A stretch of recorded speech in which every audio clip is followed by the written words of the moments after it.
বুঝলাম না।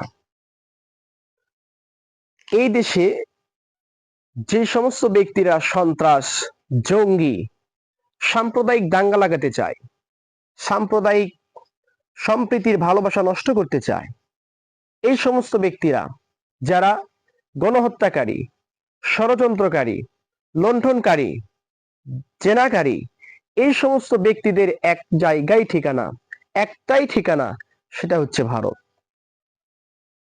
ভারত তাদের কেন আশ্রয় দেয়? ভারত তাদের কেন এত ভালোবাসেন? কেন তাদের আগলিয়ে রাখেন? বুঝলাম না।